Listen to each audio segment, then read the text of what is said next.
I'm going to just briefly discuss the objections against Rawls that Wolf mentions in his book. These are basically three types of objections. So there's going to be an objection from the nature of the hypothetical contract. The idea here is just going to be that if Rawls's theory is just a sort of hypothetical contract, then it's not clear why that should be morally binding. The second sort of objection we're going to be looking at is the objection from people who suspect or think that either their effort or natural talent should entitle them to rewards without some sort of check on them. So that, I don't believe that's an actually very sophisticated philosophical view, but it's a view that's out there. So it's worthwhile to mention that. And it's somewhat related to the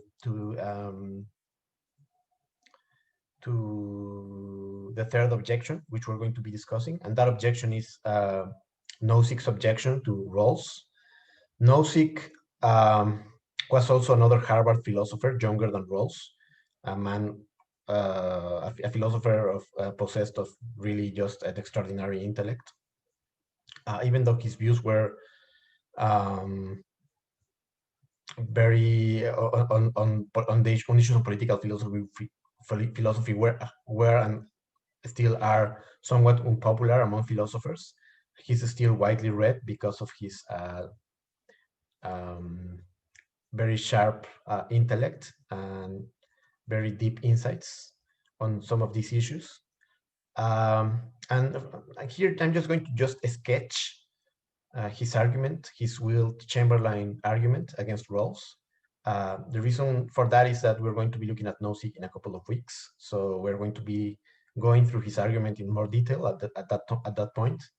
But for the moment, it's just going to be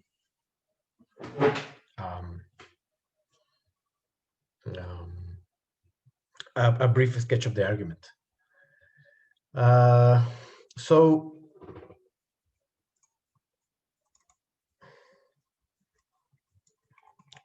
So first, the hypothetical contract objection.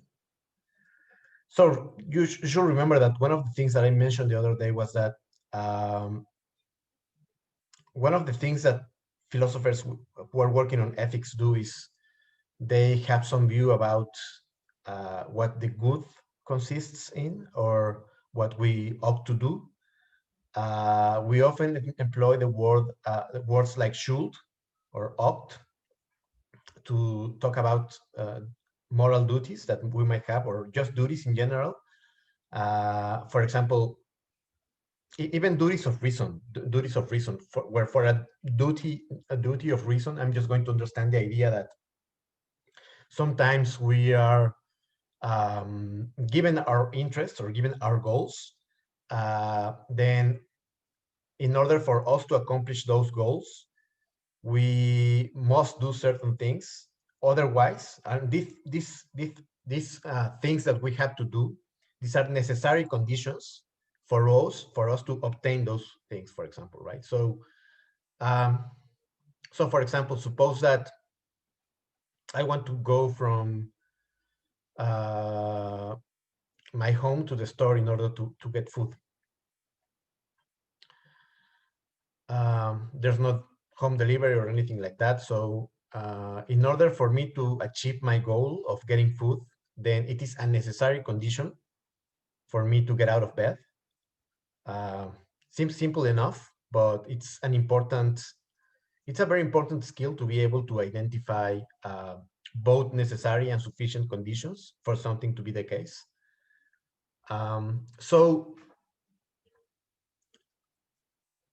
A sort of ought, then, as I was just saying, a sort of duty of reason is just identifying the sort of things that are either necessary or sufficient to achieve certain ends. Such that if you did not do those things, you will not be able to achieve those ends, right? That's a sort of ought, which is, as far as we are concerned, just talking about instrumental means and ends. However, there are other ethical oughts oughts or shoulds, such as that you ought to be good to your neighbor, or you ought to try to do your best, not only in life but in general. Those seem like certain duties that people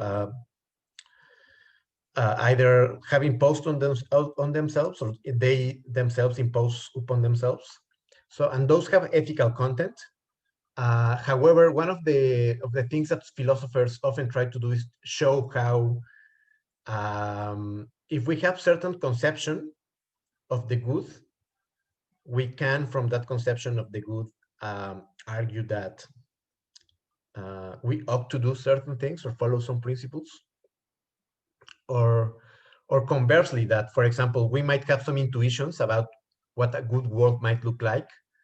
And one thing that we can do is show that if we accept certain principles, and we identify the good with certain properties, for example, maximization of utility, then if we were to follow, for example, those principles, we will be able to make the world more like our intuitions about how the good world should look like. So there's this sort of give and take of intuitions and theoretical reasons, which takes place in ethics. I mean, necessarily intuitions must play some role, in the sense that a lot of our data for ethics are uh, ethical sentiments and intuitions, stuff that we consider good, bad, morally acceptable, terrible, and sometimes we are willing to revise those in light of reason or arguments. But in a sense, many of those behaviors do codify stuff that very plausibly is either good or bad.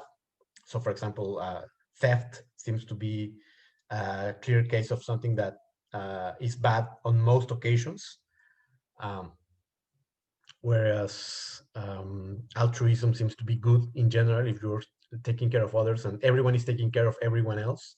That seems to be something that brings good stuff to most people. So part of what we usually want to do is try to find principles, abstract principles or abstract doctrines or theories that allow us to preserve as many ethical intuitions as we value the most, while at the same time they inform us of some ethical mistakes we might be making. So, for example, Bentham, who was one of the first utilitarians, was one of the first people to draw attention about the plight of animal suffering and issues having to do with animal suffering. And he just made that connection just by thinking about utilitarianism and thinking that utilities shouldn't necessarily be constrained only to humans. So just by thinking about utilities in terms of pleasure and pain, Jeremy Bentham realized that animals were also capable of suffering pain. There were sentient beings. Perhaps they were not as sophisticated or intelligent as grown humans, but definitely they were capable of feeling pain or pleasure, which is what, for someone like Bentham, should be identified with utilities. So Bentham did conclude that animals then should also will also fall under the concerns of utilitarian theory. They will count as utilitarian agents. So when one was thinking about utility maximization, on Bentham's view, one shouldn't only be concerned with people, but also with sentient beings in general. And actually, people like Peter Singer and other contemporary utilitarians have tried to extend that framework. And obviously, as always in philosophy, there's discussion about that, but that's just an example of, you have some view. For example, pleasure is good, pain is bad. That's a very simple intuition that we have. Then you build some sort of more abstract principle, like the principle of utility. And then you realize that with that principle, you can discover that some of the things that you did not consider before to be within the domain of ethics actually should fall within that domain, such as the problem of animal suffering. So that's one example. But obviously here we are, one of the main points that Rawls takes from some of his predecessors, for example, from Aristotle, the Greek philosopher, he mentions that Aristotle has this view on which justice consists basically on getting what's owed and not taking from others what's owed to them. So in a sense, you could think of justice as just some distribution of desert.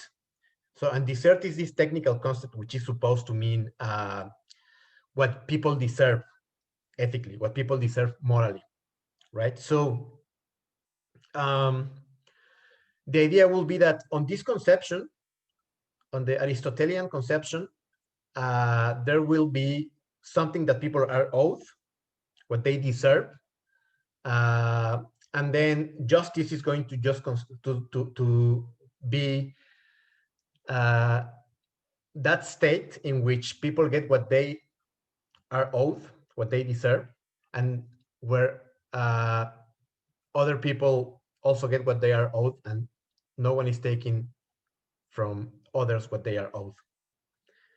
And that seems like a very good, solid intuition about what justice should look like. If you notice, it looks similar to certain, for example, moral principles, which we also take as a sort of a starting point for serious ethical doctrines, for example, like the golden rule: do not do unto others what you do not want to be done to yourself. Those sorts, it's not that philosophers reject those principles. Rather, what they do is they generate more abstract theories based upon those important intuitions or principles. So here we have Aristotle's idea, which is a very intuitive idea. And then part of what Rawls is going to do is he's going to build upon that insight. And part of his claim is just going to be that, yes, we can accept that justice has to do with what we are owed and what and not taking from other people what they are owed as well. However, how are we going to determine what we are owed? Right? So even if we achieve that state, we need to know first what we are owed. And the principles of justice are supposed to do that, because the principles of justice are going to let us know if they are true principles. They are going to let us know how how rights and duties, responsibilities are going to be distributed among the community, right? So, and let's just remember that Rawls's theory is a theory about the basic structure. So the basic structure is just this self-sufficient society. Could be a nation state, could be a city state, but obviously the example Rawls is thinking about is at nation states, because it's at the time he's writing. And then the objection, just going back to the objection, having said all of these preliminaries, going back to the objection, if you might remember that we at some point looked at an objection from voluntarism, which was the view that the state was justified only if there was some sort of consent, a voluntary consent that citizens entered into that justified the state. So a sort of social contract justified by consent. And then the idea here is that we saw a criticism of that view where if voluntarism was only about a hypothetical contract, since no historical contract actually took place, then that does seem to weaken the claim of voluntarists. And Rawls's position is similar to the voluntarist position in this case.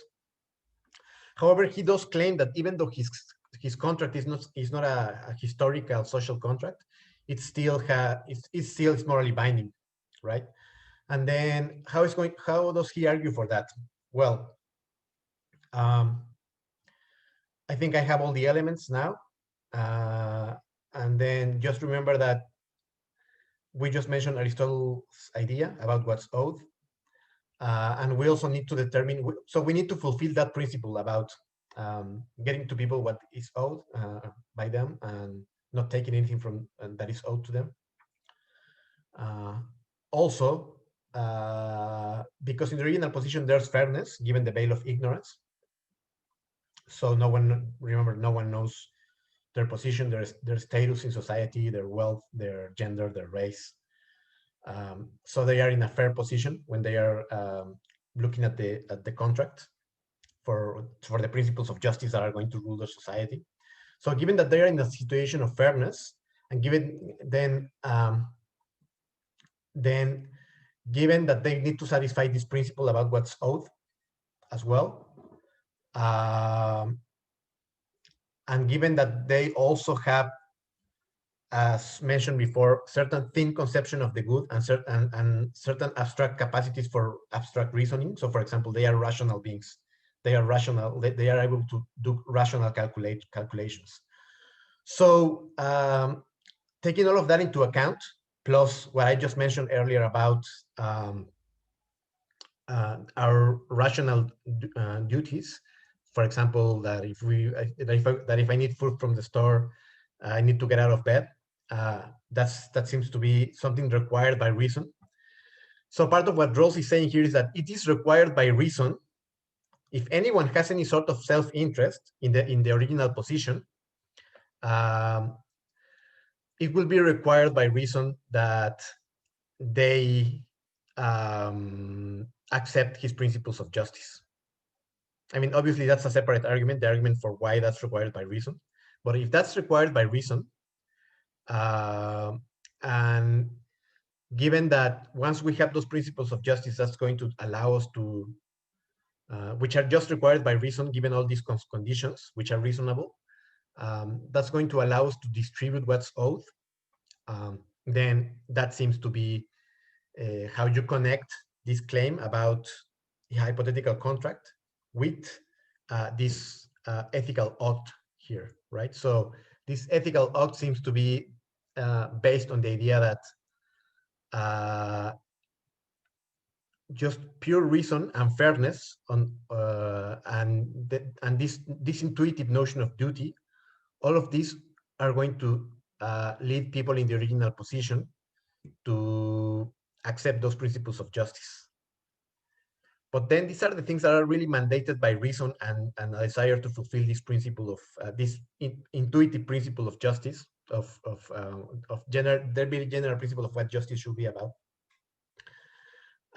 So it seems very reasonable to conclude that that's what we ought to do, given that that's what reason requires in conditions of fairness and given this other condition, okay? So that's sort of abstract. I hope you more or less get the idea here. But yeah, there are many moving parts here. I think, I mean, do I think that's a successful response? I mean, I think that there are many issues here that you could dispute. Like, for example, why should we accept some of Rawls' assumptions here? But I'm going to go deeper into that in the lecture on the lecture when I'm discussing the first chapter of Theory of Justice. So let's just move on to the second objection. And the second objection is just the objection from entitlements.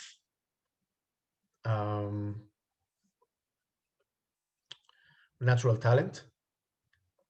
And so, and here the idea is just very simple, right? So people think that they are entitled to stuff. They deserve some stuff.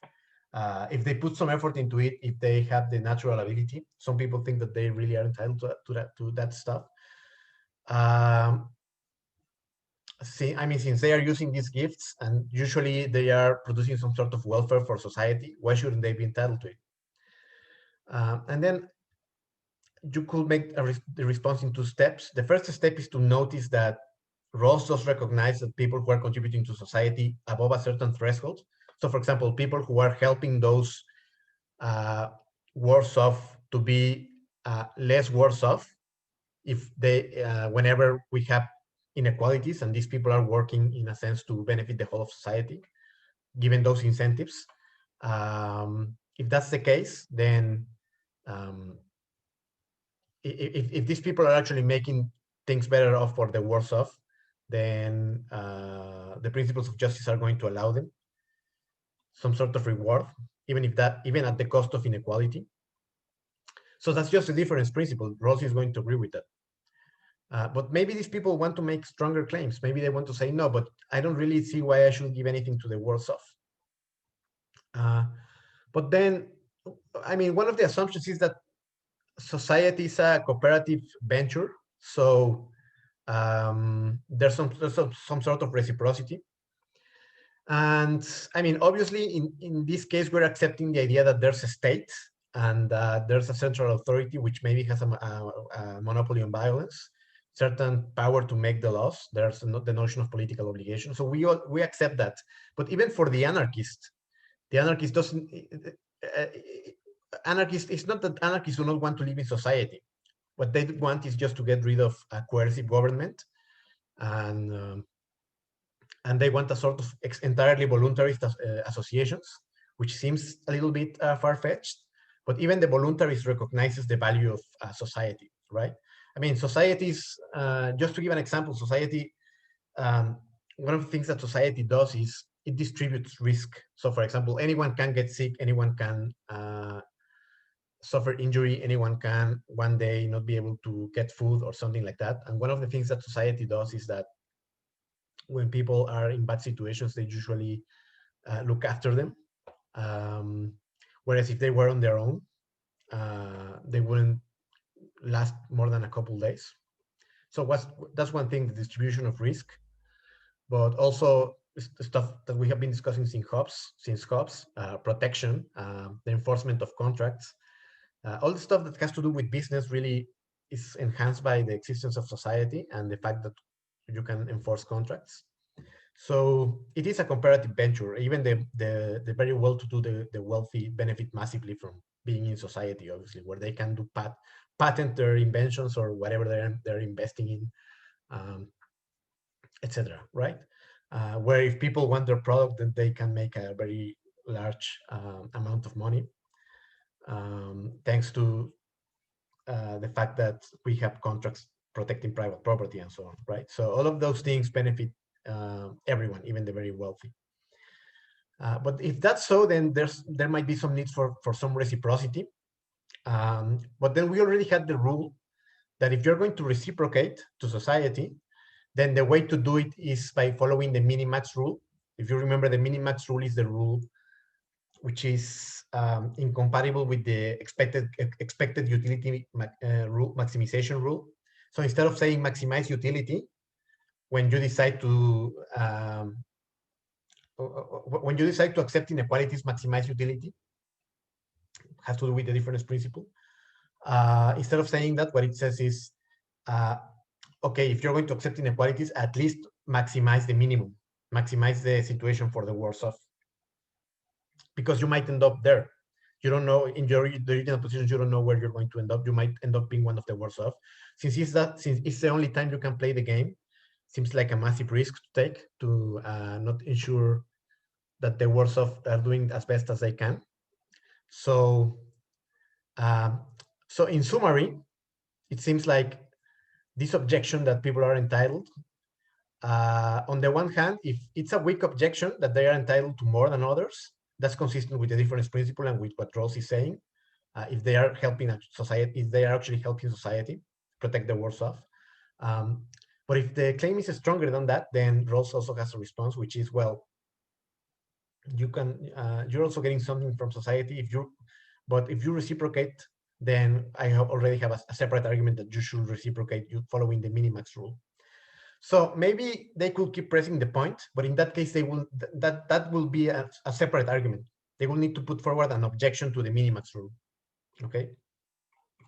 Finally, Nozick's objection. So Nozick's objection is has to do with what Nozick calls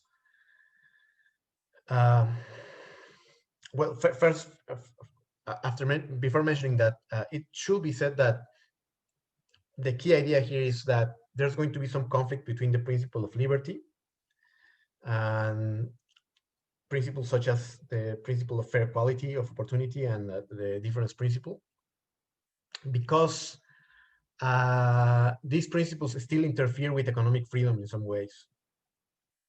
Especially the difference principle is going to put constraints on what people who are making money are going to be able to do with that money. They're going to have to use some of that money to make the worse off better off. So there are important constraints on liberty. However, liberty has Rawls has said that liberty has lexicographical order, is more important than the other two principles. So sort of the suspicion here is, if it's really more important, then in what sense are you allowing these other principles which constrain liberty? And then Nozick just puts forward some distinctions in order to motivate his argument. So for example, he has this distinction between end-state theories of entitlement versus historical theories. And end-state theories of entitlement are theories on which you just look at the configuration of society at a time. And depending on how that configuration looks, what are the properties of that configuration, you can determine whether that society is just or unjust. So for example, suppose that you look at a society where there's massive inequality, or a society where a lot of people are in jail, a large percentage of the population, or a society where you have a ton of super billionaires, but struggling middle class or stuff like that. And just by looking at those things, if I just tell you those things, some people might think, oh, those societies are unjust. But other people might want to know more about why those people ended up in the people who are doing badly ended up in that situation.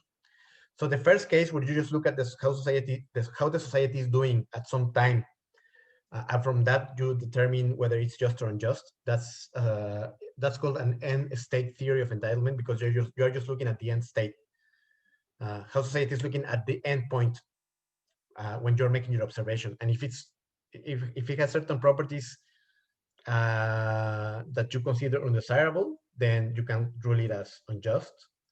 And you can and that seems to be something like the view that many people who are advocate against inequality seem to have, that inequality on its own seems to be a bad feature. And then historical theories are going to be these other theories that I just mentioned, where the state, in order to judge whether the distribution is just, you need to look at the historical details of how people got what they got. But Nozick then breaks down historical theories of entitlement into two types, patterned and unpatterned. So pattern theories tell you that the way in which you need to look at history, you need to look at history with a certain specific lens that tells you if people are obeying a certain just pattern, right? So for example, one of the patterns that Nozick mentions is a pattern mentioned by Marx. And the idea is that whenever issues have to do with property, then you should look at what people need and what people can offer. So this is the phrase, to each with respect to their needs, and from each according to his abilities or capabilities. The idea here is that every person will need whatever they need, will get whatever they need, and can contribute whatever they can, and will contribute whatever they can to that society. That's sort of Marx's idea of how his historical theory should look like. After people start following this principle, if property is moving around following this principle, then for Marx that will be a just historical theory of entitlement, following a pattern. And then Nozick is going to criticize theories like that. He's going to have a theory which he calls unpatterned, because it follows no pattern like that, like the one Marx mentioned. It's just the only constraint there is that there's consent, there's liberty to decide. So, and that's how the Wilt Chamberlain thought experiment comes to be. So Wilt Chamberlain was this basketball player who was very important before Michael Jordan and before LeBron James and other basketball players. Very high scorer, stuff like that. Very famous at the time Nozick was writing his book. So his thought experiment here is just imagine that Wilt Chamberlain just set up a game where he charges $15. Say, I don't remember the exact amount, but $15 per ticket. And then because he's so good, people are just willing to pay $15 to just watch him play. And he gets to keep those $15 because that's the condition. Maybe he negotiated that with the stadium or whatever. So he gets to keep $15 out of every ticket. and people are voluntarily paying that ticket. So nothing intuitively unjust is going on. He's offering his services to play the game he plays really well. People are very excited to see him play. They are willing to pay money to see him play. Yet, according to someone like Rawls, if some of that money doesn't go into helping the worse off, so then that distribution is unjust. So, and maybe that doesn't sound so bad, but the point is that distribution, according to Rawls, would already be unjust at this point, because Wilt Chamberlain is just keeping those $15 from every person who voluntarily is paying them. But that seems a little bit weird because nothing unjust went on between each exchange of money or etc. Right? So why would that be unjust? And then part of the idea here is that Nozick emphasizes the point that people are always willing to trade stuff to make the best of some situation, or just get something they want in exchange for something they don't want or need. So even if there's no money around, people will, I mean, historically, we know that people will trade whatever. They will trade books, they will trade clothes, they will trade work, whatever, in order to get something that they need. Whenever markets are banned on something, and people really want that thing, they will just form black markets and get it. So people are really relentless when they're in their capitalism, wherever they are living, whenever they want something. So that seems to be a natural inclination for people to just engage in consenting exchanges of many things, which, if people are adults, it doesn't seem clear if everyone is agreeing on these exchanges. Why will they end up being unjust or anything like that? So that's more or less his intuition, right? And he says that someone who has a view like Rawls's needs to say that what is justice for the state, with its coercive capabilities to be interfering constantly in the lives of people in order to impose its own patterns. Because remember that these spontaneous traits, they are unpatterned. Those sorts of exchanges. So it's like in a sense it's a sort of constant violence in order to make people pay their taxes, with threats of fines or jail or etc. systematically, deviating from the spontaneous order. So that's more or less the idea of the argument. And then obviously the claim is that that seems to be very much in conflict with valuing liberty strongly. And I mean, obviously, we should consider that Rawls doesn't say that liberty on its own, without any sort of caveat, is what matters. It's certain types of liberties, right? So being free, being a citizen, being a free person, in the sense that you can make your own decisions, your own legal decisions, your own decisions about how to pursue your own happiness, decisions about employment, decisions, etc. But it doesn't mean liberty in all respects. Certainly not economic liberty. So Rawls believes that certain liberties are essential to any sort of life that tries to achieve a thick conceptions of happiness. But he doesn't necessarily think that economic liberty, full-blown economic liberty, perhaps some amount, is necessary for that. But still, it's Nozick's objection is worth considering. Thinking and be interested in hearing your thoughts on this. Anyway, I'm going to just stop here for this one.